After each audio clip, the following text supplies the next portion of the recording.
Salut à tous. Alors, je suis occupé là sur ce grand agencement qui fait 4 mètres de long, qui est composé de 5 caissons en méla avec des portes, des tiroirs et des éléments hauts qui vont être accrochés au mur, pour lequel une vidéo devrait paraître d'ici quelques temps.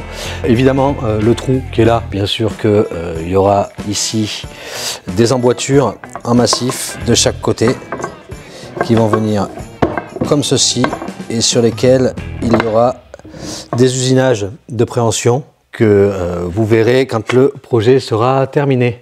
Sur le dessus de ces caissons, il y aura une piste en châtaignier massif, tout ça c'est du plaquage châtaignier, en 2 parties, parce que la piste fera 4,40 m de long en tout, et que des plateaux en châtaignier de 4,40 m, on n'en trouve pas.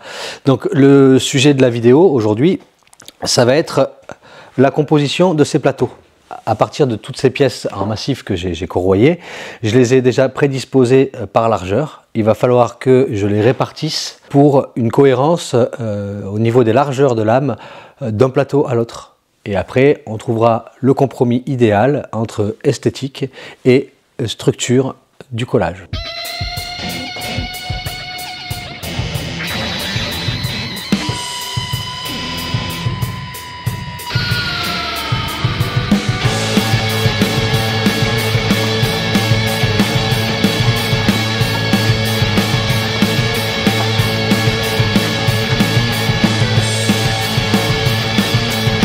Toujours en respectant le sens des fibres du bois, je vous rappelle cœur contre cœur en opposition et dos contre dos pour que les forces travaillent en opposition et que le plateau soit stable.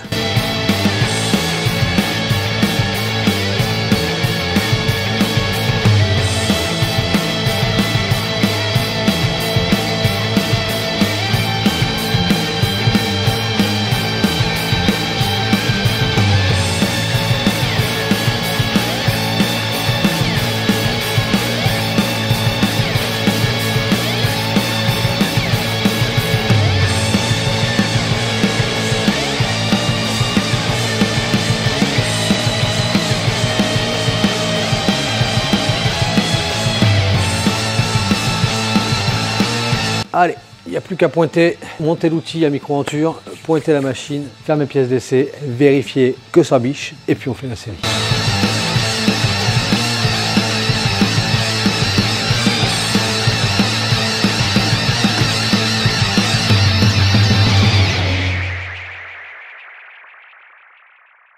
Je vous montre comment je pointe l'usinage à micro-enture. C'est la façon dont je fais moi. Il n'y a rien d'universel, c'est ma méthode. Je prends une règle biseautée. Celle-ci, c'est une règle rectifiée, mais l'important, c'est pas la rectification ici, c'est ce biseau-là. Il faut que l'angle soit inférieur à l'angle d'usinage pour pouvoir aller au fond de la dent. Je viens m'appuyer sur ma joue d'entrée et mettre ma règle biseautée au fond d'une dent. Et je viens simplement avancer ou reculer mon guide pour me mettre au contact. Voilà. Ensuite, je viens vérifier que ça touche sans décoller ma règle ici, ce qui n'est pas le cas. Donc là, il faut que je recule un poil. Non, que j'avance, que dis-je. Voilà, là on entend que ça touche. Mais ça ne bouge pas ma règle. Ça veut dire que je suis parfaitement réglé en profondeur. Pour la hauteur, je viens régler de telle sorte que en hauteur, j'arrive ici. Par contre, il me faut une arête bien vive pour vous montrer. Voilà. Je n'arrive pas en fond dedans, mais que j'arrive. Là, il faut que je modifie ma hauteur. Donc, on règle évidemment toujours en montant, comme sur toutes les machines-outils. Je viens régler pour que j'arrive, ma surface arrive à la moitié d'une dent. Voilà. Là, je suis prêt à faire ma pièce d'essai.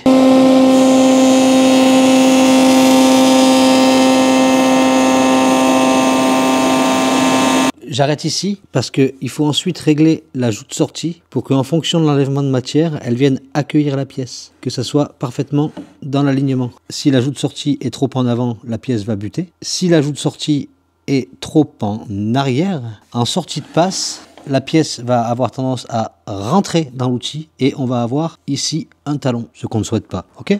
Allez, je passe la pièce en entière. pour avoir ma pièce d'essai en positif. Ensuite, je passe toute ma série de pièces en positif. Et après, je vais mettre une bague en dessous de mon outil d'un demi-pas. C'est-à-dire, c'est un pas de 4 mm. Donc, je vais mettre une bague de 2 mm pour usiner la contreforme. Allez, on y va!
Maintenant, on va usiner le contre-profil.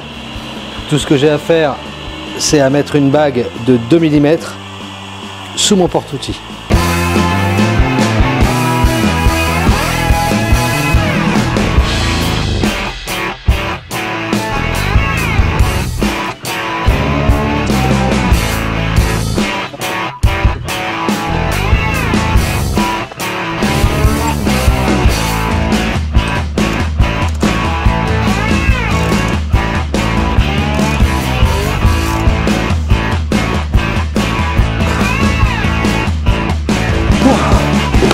Et ben voilà.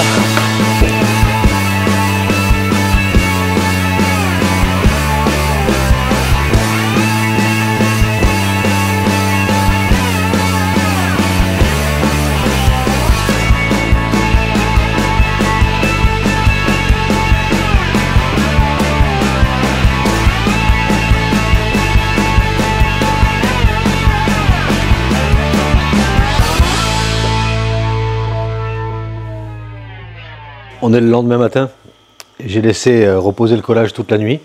On va pouvoir déjà enlever ça, enlever les presses frontales et procéder au nettoyage du parement. Je vais utiliser ce rabot là. Bon, celui-ci c'est un rabot Veritas, mais c'est le genre de truc qu'on peut se fabriquer facilement avec un vieux fer de rabot et en y mettant quelque chose dessus. L'ami Polo de PE Basile Outillage est en train d'en fabriquer, il va en mettre en vente bientôt. Voilà.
Voilà, 4,40 m de long, 63 cm et demi de large sur 38 mm d'épaisseur.